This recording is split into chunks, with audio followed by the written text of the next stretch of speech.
Hey, this is Leonard with Indie Band Coach, and we're here to give you a few quick tips on how you can optimize your Facebook events so you can get more people to your shows. We're also going to show you a couple of cool social media posts that you can steal on this episode of Your Weekly Social.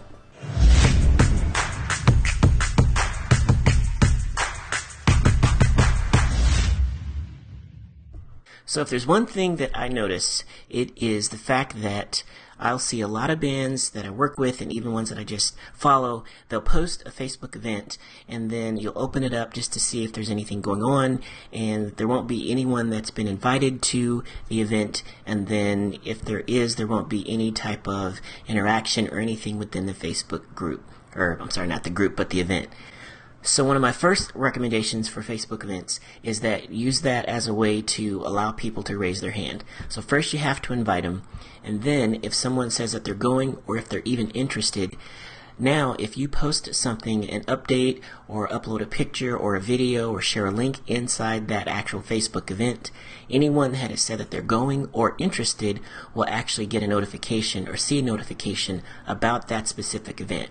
You know, if you post things on your page, there's no real guarantee that, who's going to see those posts and things like that. So use your Facebook as a way, your Facebook event as a way to actually funnel that traffic down to these people said that they're interested. Let me make a couple of posts the weeks leading up to or the days leading up to the event. Now, in addition to that, we've got a quick video that we want to show you that is just a real quick tutorial on a couple of features of Facebook events when it comes to scheduling and then notifying the clubs that you're playing. Hey, it's Leonard with Indie Band Coach again, and we've got another quick tip to show you. So let's get into this just to show you a couple of things that you can do to help create some engagement on your events. The first thing is, let's take a look at the frequency. You'll fill out all this information, but within the frequency, you'll see daily, weekly, and then custom. Clicking on custom, it allows you to pick random dates that might not be on a specific frequency that you can choose. Let's say if you've got an event or a venue that you've booked for the next 3 months, regardless of what days they're on, you can go through and pick each day and then click on the time, and you'll be able to have all of those captured in one event. You also have the ability to add a co-host to your events. So I highly recommend adding in the venue so that they can be able to share this on their calendar, and it also gives them a good idea that you are promoting their show and that you're encouraging fans to come to the venue. So yes, definitely those two tips. That first one where you can actually schedule multiple dates, and it also allows you to build up some social proof so that when, if someone says that they're coming to your date in January, but other people aren't able to make that date, when February rolls around, they'll still be able to see people that have interacted with that event, regardless of if it's the date they're going to or one that's happened before. And also, again, you'll be reminding people that have said that they're interested, regardless of what date, whenever you make a post in there. So that's also another great place to post any pictures that you take, for example, at your January show. You want to make sure that your February and your March shows know that, hey, January was really fun, so, these next couple are going to be really fun too. And then that last point, when it comes to, making sure that your venues are able to see that, you suggest them as a co-host. So if you do that, I would also suggest that you send the manager a request, or whoever you actually booked it with, just to say, hey, just to let you know I added you as a co-host. Here's a link to the event if you want to do that. A lot of times if the venues have a following themselves or even their staff or other people, not only is it helping them see that you are promoting it, but obviously they're going to be motivated just as you are to get people to the show. So it's just another way to add another group of folks that are going to be interested in coming out and seeing you play. Okay, we're going to take a look at my friend here, Joe Hess, and the Wandering Cowboys. And what they've actually done is they've taken advantage of their actual set list and asked some really cool, different engaging questions. But the one I want to look at is something that you can do, especially if you're playing a lot of covers and you've got a wide range of people that you're covering. And that is just to get people's opinion on who their favorite, not who their favorite artist is. That's a little bit more broad. But listing an artist and then asking, what their favorite song is by that artist. But what I wanted to show you literally is just how easy some of these are, and obviously Facebook is giving you a lot of examples, giving us a lot of features in terms of what we can post and what we can publish. So you can do your colored backgrounds, some of them are pattern backgrounds, you can add emojis and GIFs and all of that just within the platform. You don't have to use any other tools. But basically what he did here was just asked, hey, name your absolute favorite Kenny Chesney song, and then as you can see, this post alone had 70 comments, and this is a great way to start conversations with your fans, but also to gather some info. Let's say that you have 2 or 3 artists that you have quite a few of their songs on your song list, and but people still come up randomly and request another song by that artist that you don't play.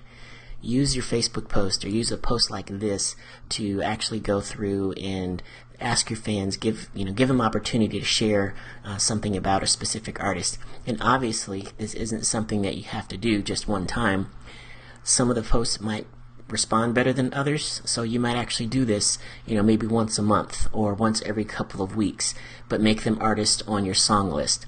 Or you could also use it as an opportunity if you are thinking about adding songs or adding artists to your song list. You can use this as a way of like, hey, we're thinking about adding some Michael Jackson, or we're thinking about adding some Taylor Swift or whatever to our song list.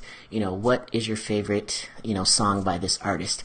And just let your fans actually give you an idea of what they would respond to. Okay, so yeah, not only did he have 70 comments just on this post alone, but another great thing that you can do is when you start to get these responses, you can let people know, hey, we already played this, or hey, here's a quick video like Joe did here. Here's a quick video of us playing this at a certain event. Can't wait to see you next time, or come check us out in March, or whatever the case is. But great opportunities for interaction with posts like these, and you're also gathering info on things that your fans already like. Okay, now one other quick post, just literally this was the next day, and basically there was a news story, and we kind of go over the different kinds of posts in our social media calendar. If you haven't actually downloaded that, please do. You can subscribe. It's just $15 a month, but we give you a bunch of ideas and a bunch of different types of content that you can actually share, and we'll actually take a look at it here in just a second. But what Joe's done is he's taken a really unique article of something that's happened, and he's tied it to one of the artists that he's covered. So there's this truck that's gone through this house, and so he's taken the opportunity to say, I wonder if Garth Brooks has seen this story. Then he quotes one of his songs, and I'm not going to call it viral. I'm just going to say, let's call it semi-viral. But let's just say it's done really well. I don't even know if semi-viral exists. But really what he's done is he shared, some news out there, tied it into an artist that he's done, and, this is great reach.